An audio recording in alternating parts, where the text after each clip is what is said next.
President Trump has been saying for a while that PM Modi or New Delhi has assured him that we won't be buying more Russian oil. And there's nothing like that from Indian side. Should India stop buying Russian oil? And if we do so, there will be huge impact on domestic politics, on Prime Minister Modi's stature, because all the opposition parties would gun for him that why would you stop buying Russian oil just because Trump told you so? What is the way out from here? Question one. And question two, Russia seems to be a great friend. They have helped us since independence, all the wars, Bangladesh war, and all the wars, they have supplied us weapons and ammunitions, but they are still giving jet engines to Pakistan. And India requested them, please do not do so, but they're still doing so. How do you see this difference? Okay, let's take the second question first, and then we'll deal with the first one. Yes, see, India and Russia, we have this long-standing relationship back from the days of the USSR. The USSR and India were significantly allied. India, some could allege that India was a junior partner of the USSR back in the 20th century, whatever you want to say. But the USSR, see, it has never really harmed India's national interests in any way, and neither has Russia. Overall speaking, on a macro perspective. And the USSR came to India's aid in critical times. For example, in 1971, when the US sent an aircraft carrier strike group in the Bay of Bengal, and so did the UK.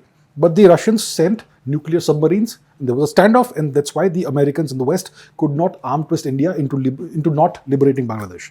The Russians have supplied us with all kinds of arms, ammunitions, weapons, fighter planes, without any kill switches or backdoors. Please understand that, right? The F-16s, the F-35s, they will come with kill switches and backdoors. It is not a figment of my imagination. See what happened to Australia with their purchases of the F-A-18 fighter planes. What happened there? F-18 or whatever it was, right?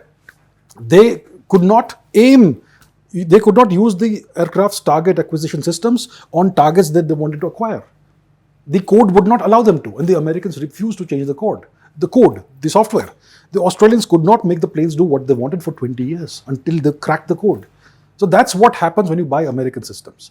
The Russians have never done that to India. Once you acquire the fighter plane, MiG-21, MiG whatever, Sukhoi, it's entirely yours. The Russians can't remote control it or sabotage it. So the Russians have been far more reliable. Right? So we have a long-standing partnership with the Russians. Of course, there are some minor irritants.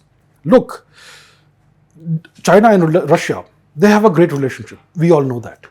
Russia has sold BrahMos missiles to India, which are frightfully dangerous to China. Does China do a hue and cry? They understand in the world of geopolitics, you have certain things that a nation does for its economic interests or whatever. And the Chinese also understand that Russia and India have a long-standing partnership, which is separate from the China-Russia partnership. Right? So we have to be a little mature. Russia is selling a few jet engines to Pakistan. TK.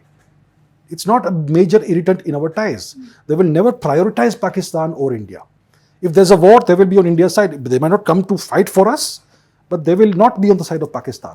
That's what we have to understand from a macro perspective. These small irritants here and there will come. For example, let me give you another example.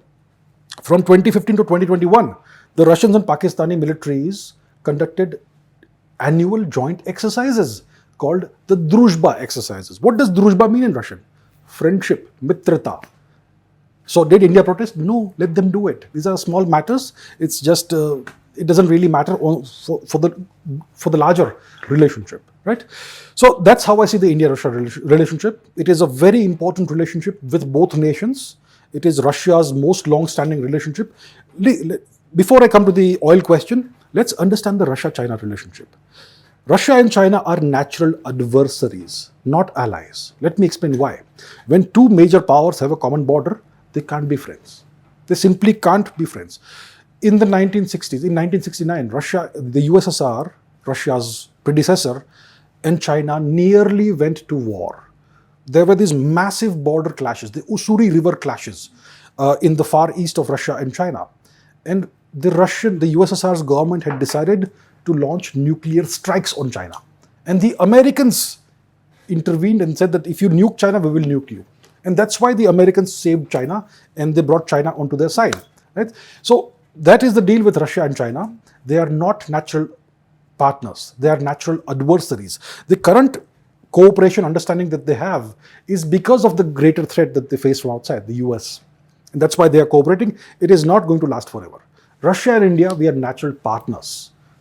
not natural adversaries. So the India-Russia relationship is very important. Now, when it comes to oil, you mentioned, rightfully so, that Trump has been claiming that Mr. Modi has promised him, given him assurances multiple times that India will stop buying Russian oil.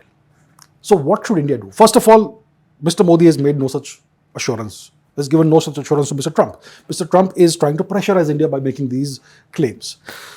What should India do? Should India stop buying Russian oil to placate Mr. Trump, to please Mr. Trump? That will be a severe blow to our relationship with Russia. See, in 2022, February 22nd, 2022, when Russia launched the special military operation in Ukraine, the West slammed and imposed all kinds of economic and other sanctions on Russia. It sought to crush the Russian economy, and Russia became significantly dependent on China. It was in danger of becoming a junior partner or a vassal state of China. One of the reasons this did not happen is because India started buying tremendous quantities of Russian oil, and this acted as a pressure release valve for Russia. Right? So we don't want to undermine Russia's world standing. Russia is important for us. We don't want Russia's economy to suffer because it is very important for us. It gives us leverage over the West and Western pressure. If we stop buying oil from Russia, it is a blow to the Russian economy. We are buying significant quantities of oil from Russia. So if India stops buying oil from Russia, citing whatever, maybe Trump's pressure, maybe economic reasons, maybe prices, it will be a blow for Russia, and that will be a blow for India also, in an indirect second order, third order way. And that's something which is not desirable for India's strategic autonomy and national security and overall geopolitical equations. So we should not stop buying oil from Russia. If the Americans insist that you to buy oil from elsewhere, we can maybe buy some oil from the US, some extra oil, and we can add it to our strategic reserves or whatever, but we should not stop buying oil from Russia. I don't think we will.